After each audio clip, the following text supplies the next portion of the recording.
We will tell you about an atomic bombing.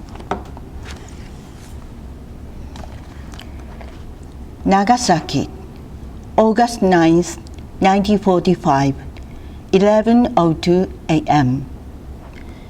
An atomic bomb was dropped on this land, instantly burning houses and other buildings. Great numbers of people were killed, and the surrounding area became a scorched wasteland. I had no idea what had happened. When I came to, I found that I'd been thrown into the middle of a rice paddy. All 7 of us had lost the skin from our faces. It had burned and fallen off, leaving the flesh underneath visible. As the blazing hot rays of the sun beat down on us, it felt like this exposed flesh was being seared. We took leaves and stuck them on our bodies, hoping this would give us at least a little relief from the pain. We reached the river, where large numbers of people had gathered to drink. The banks were covered with dead bodies, and a layer of oil floated on the surface of the water. People still found it irresistible, though, and while drinking that oily water, they would suddenly fall down and die. Never drink water if you are wounded. Hold off for as long as you can. At that time, we remembered the words that a teacher had told us. Should we hold off? After talking it over, we finally went without drinking any water. My mother came to the school to get me. She wasn't prepared for the grotesque spectacle she encountered there, however. So many wounded people had been laid out on the ground that it was impossible for her to tell which one was me. She went up to people one by one, speaking my name right into each of their ears. Katsuji? Katsuji? By doing this, my mother was able to find me and take me home. At home, my mother put me inside a cover of mosquito netting. Pus was flowing from my body, so she spread newspaper on my bedding and then put a piece of oilcloth over that before laying me down. In this way, my mother nursed me back to health. Flies would enter the netting whenever my mother came in and out, however, and they laid eggs on my body. Then my open wounds began to fester with maggots. My mother noticed that and picked them out with wooden chopsticks. The pain when the tips of the chopsticks touched my wounds was so great that I wanted to scream out.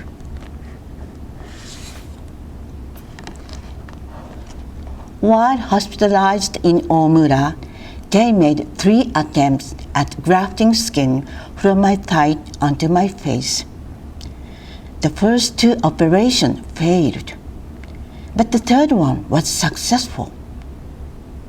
I didn't have any desire to look at my face in the mirror, though even after they took off the bandage following the successful operation. I knew well enough what the result would be. I've just been released from the hospital in Omura, and now I'm taking the train back to Nagasaki. And what happened then? Despite the fact that the train is full of people, the space around me remains empty, and all those staring eyes. The looks from the people around me pierced me like arrows. Please get there quickly. Please get there quickly. I wished for that with all my heart.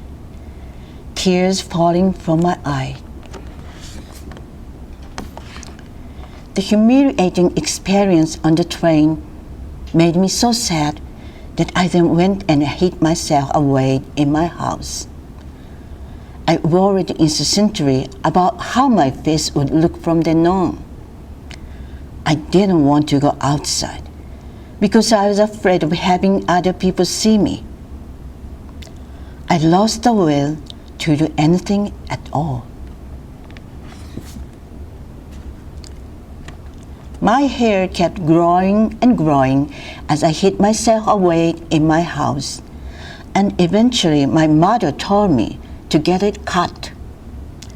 I had been so concerned with my face that I hadn't even thought about my hair or anything else like that.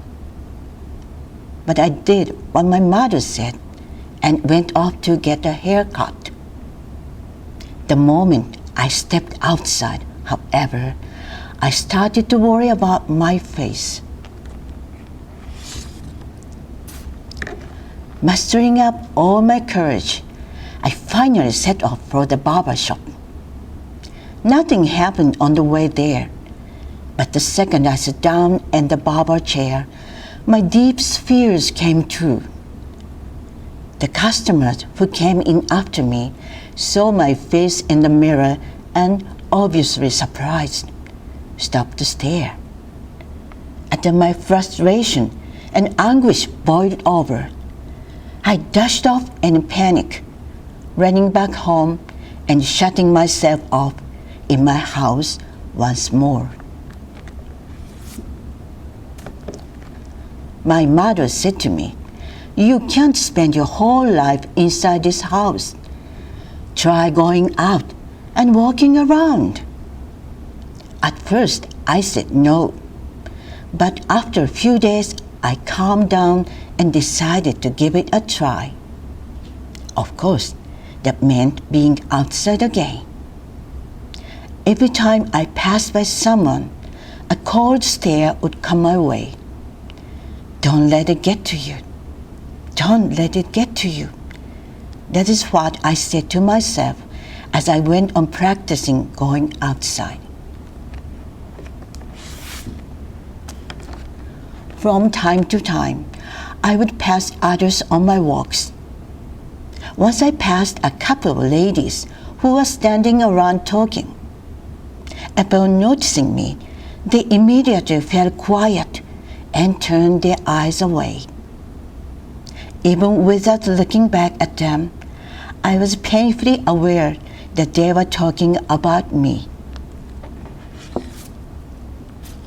Another time, I was walking and I came across some people from the neighborhood.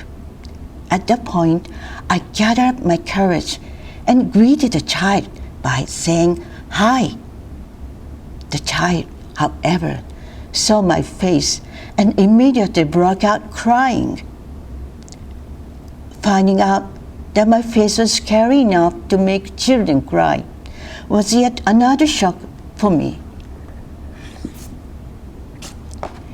Each time someone saw my face, I would be laughed at, stared at in contempt, or ridiculed. And every time that happened, I would go and hide myself away in my house. My mother kept urging me on, however, saying, "Go outside now. Go back outside."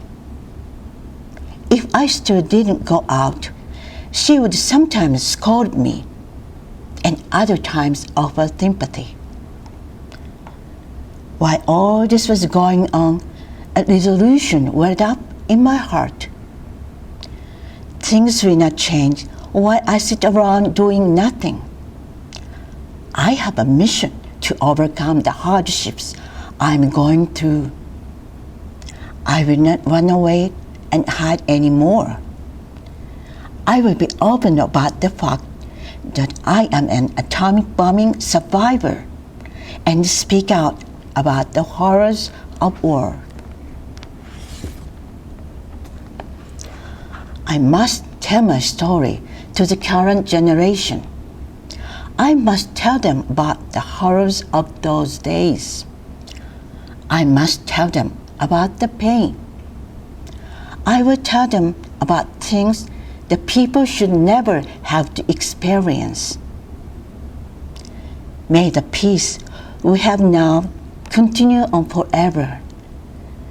May there never again be any more atomic bombing victims. May Nagasaki be the last place on earth to experience an atomic bombing. The basis of peace is for people to understand the pain of others. Thank you for your attention.